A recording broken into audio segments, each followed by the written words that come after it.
বাংলাদেশ জামায়াতে ইসলামের জাতীয় সমাবেশকে কেন্দ্র করে রাজধানী সহ সারা দেশের বিভিন্ন জেলা থেকে নেতাকর্মীরা দলে দলে যোগদান করছেন সমাবেশ স্থল সোহরাওয়ার্দী উদ্যান ময়দানে। দর্শক, সেই চিত্রটি যদি একটু দেখানোর চেষ্টা করি, বিভিন্ন স্লোগান এবং ব্যানার ফেস্টুন হাতে নিয়ে তারা সমাবেশ স্থলে প্রবেশ করছেন। আপনাদেরকে একটু দেখানোর চেষ্টা করছি যে তারা কিভাবে স্লোগানে রাজপথ মুখরিত করে এগিয়ে চলেছেন।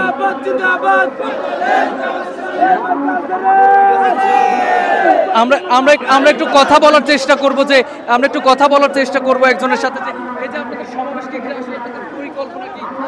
জি, আমাদের বর্তমান পরিকল্পনা হলো আমরা জুলাই আগস্টের যে গণহত্যা হয়েছে সেই গণহত্যার বিচারের দাবিতে আজকে আসছি ইনশাল্লাহ, এবং আমাদের জুলাই যে গণহত্যার শহীদরা আছে তাদের শহীদের পুনর্বাসন এবং তাদের বিচার এবং লেভিং প্লেইং ফিল্ড, আমাদের নির্বাচনের আগে লেভিং প্লেইং ফিল্ড আমরা নির্বাচন চাই এবং পিআর পদ্ধতিতে নির্বাচন চাই ইনশাল্লাহ, প্রবাসীদের ভোট অধিকার চাই ইনশাল্লাহ।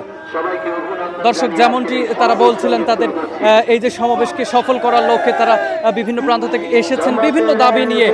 আমরা আরেকজনের সাথে একটু কথা বলবো যে এই যে কোথা থেকে আসছেন এবং আপনাদের পরিকল্পনা কি? আমাদের পরিকল্পনা হচ্ছে আজকের এই সমাবেশের থেকে আমরা ঘোষণা করতে চাই সারা বাংলাদেশের মানুষ ইসলামকে ভালোবাসে, ইসলামকে রায় দিতে চায়। এই রায় নিয়ে আমরা বাংলাদেশে একটি সুখী সমৃদ্ধ সমাজ আমরা কায়েম করব। বাংলাদেশের প্রতিটি মানুষের ঘরে ঘরে আমরা শান্তির বার্তা বই দেব। কোরআন এবং হাদিস অনুযায়ী আমরা দেশকে পরিচালনা করব। যেমনটি শুনছিলেন, তারা বিভিন্ন দাবিতে এবং তারা বিভিন্ন পরিকল্পনায় তারা এসেছেন আজকের এই সমাবেশ সফল করতে। দলে দলে যোগদান করছেন রাজধানীর সোহরাওয়ার্দী উদ্যান ময়দানে।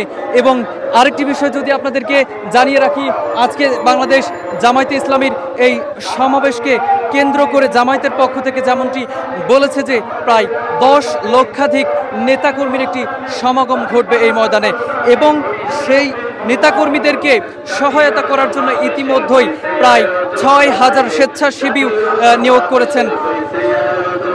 সব মিলিয়ে রাজধানীর সোহরাওয়ার্দী উদ্যানে বাংলাদেশ জামায়াতে ইসলামীর যেই জাতীয় সমাবেশ শুরু হবে দুপুর 2টায়, সেই সমাবেশ স্থলে নেতাকর্মীরা দলে দলে প্রবেশ করছেন এবং তারা প্রবেশ করার যে চিত্র, প্লাকার্ড, ব্যানার, ফেস্টুন হাতে নিয়ে বিভিন্ন স্লোগানে প্রবেশ করছেন, সেই চিত্রটি রাজধানীর শাহবাগ মোড় এলাকা থেকে আপনাদেরকে সরাসরি দেখানোর চেষ্টা করছিলাম দৈনিক করতোয়ার ফেসবুক পেজে।